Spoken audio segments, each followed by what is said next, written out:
যদি আমরা পিআর পদ্ধতির নির্বাচন আমরা যেটুক বুঝি যেটুক পড়েছি তাতে দেখা যাবে ভোট দিলেন মিরপুরে আমিরুলকে, এমপি পাবেন সন্দীপের বাবুলকে। এই পদ্ধতির নির্বাচন বাংলাদেশের মানুষ চায়ও না, জানেও না। যারা হাত পাকা দিয়ে 16 বছর আওয়ামী লীগকে বাতাস করেছে তারা নাকি কোথাও পিআর পদ্ধতি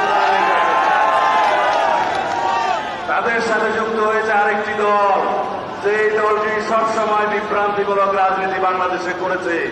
এক সময় স্বাধীনতার বিরুদ্ধে গেছে, আরেক সময় জনগণের বিরুদ্ধে গেছে, আরেক সময় মানুষের সেন্টিমেন্টের বিরুদ্ধে গেছে।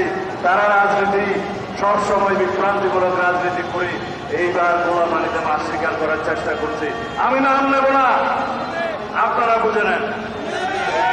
বাংলাদেশের মানুষ সবই বোঝে। যারা আজকে সংস্কার কমিশনে গিয়ে আলোচনা করছে, খানাপিনা খাচ্ছে, সন্ধ্যাবেলায় চলে যাচ্ছে এবং কোনো সিদ্ধান্ত দিচ্ছে না, তারা কারা? তারা কেউ 13 দল, কেউ 14 দল, কেউ বিভিন্ন রকমের দল, যারা আওয়ামী লীগের সাথেও বিভিন্ন সময় সংযোগে ছিল। তাদের বক্তব্য শুনে যদি সংস্কার কমিশনে সিদ্ধান্ত নিতে হয়, জাতির জন্য দুর্ভাগ্য হবে। আমি বলছি না যে ওখানে সবাই আওয়ামী লীগের সাথে ছিল, কিন্তু কিছু কিছু দল ছিল যাদেরকে ওখানে আহ্বান করা হয়েছে। আমরা মানা করেছিলাম তাদের সাথে বসে কিভাবে সংস্কারের আলোচনা করব, কিন্তু সংখ্যায় অনেক। তাদেরকে নিয়ে তারা আলাপ করছে, খানাপিনা খাচ্ছে, কোনো সিদ্ধান্ত ছাড়া বেরিয়ে যাচ্ছে। এভাবে আজকে জুলাই মাসের 28 তারিখ 18 তারিখ যদি জুলাইয়ের ভিতরে জুলাই সনদ অর্থাৎ জাতীয় সনদ প্রণীত না হয়, সেজন্য দায়ী থাকবে এই সংস্কার কমিশন, ঐক্য কমিশন এবং এই অন্তর্বর্তীকালীন সরকার। আমাদের উপরে দোষ চাপানোর চেষ্টা চলছে অবিরাম। বিএনপির কারণে নাকি সংস্কার হচ্ছে না। এক এক করে প্রতিদিন সাংবাদিক বন্ধুদের বলছি, প্রত্যেকটা ঐক্যমতে আসার পিছনে বিএনপির পরামর্শই নিতে হচ্ছে।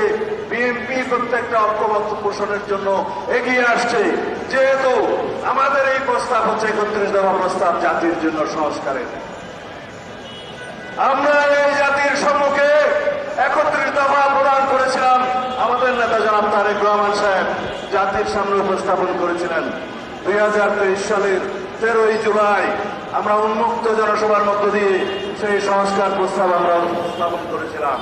কেননা আমরা রাষ্ট্র কাঠামোর সংস্কার চাই, আমরা রাষ্ট্র ব্যবস্থার সংস্কার চাই, আমরা সরকার পরিচালনার বিভিন্ন সিস্টেমের সংস্কার চাই, আমরা গণতান্ত্রিক সংস্কার চাই সংবিধানের, যে এই সংবিধান হবে জনগণের জন্য, যে এই সংবিধান হবে গণতন্ত্রের রক্ষা কবচ, যে এই সংবিধানের মধ্য দিয়ে রাষ্ট্র পরিচালনা হবে, গণতান্ত্রিকভাবে সরকার পরিচালনা হবে, যে এই সংবিধানের মধ্য দিয়ে সরকার পরিচালিত হলে, রাষ্ট্র পরিচালিত হলে চেকস অ্যান্ড ব্যালেন্স প্রতিষ্ঠিত হবে, ভারসাম্য প্রতিষ্ঠিত হবে, জনগণের অধিকার নিশ্চিত থাকবে, গণতান্ত্রিক অধিকার নিশ্চিত থাকবে, জনগণ সাংবিধানিকভাবে আর কখনো ফেসিবাদের কবলে পড়বে না, জনগণ সাংবিধানিকভাবে আর কখনো একদলীয় রাষ্ট্রের ব্যবস্থা করবে না, জনগণ আর কখনো শেখ হাসিনার মতো ফ্যাসিস্টদের মোকাবেলা করতে হবে না।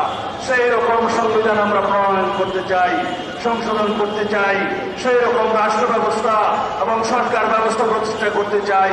সেই জন্যই দিন রাত 24 ঘন্টা আমরা সংস্কার কমিশনের সাথে বসছি, আলাপ করছি, সমাধানে যাচ্ছি, ঐক্যমতে পৌঁছাচ্ছি।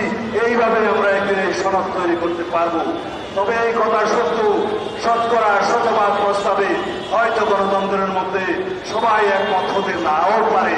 সেটাই আমাদের জন্য গণতন্ত্রের বিউটি, গণতন্ত্রের সৌন্দর্য হলো আমরা সর্ববিষয়ে হয়তো একমত হব না, কিন্তু আমরা জাতির স্বার্থে, জনগণের স্বার্থে, দেশের স্বার্থে, গণতন্ত্রের স্বার্থে আমরা সবাই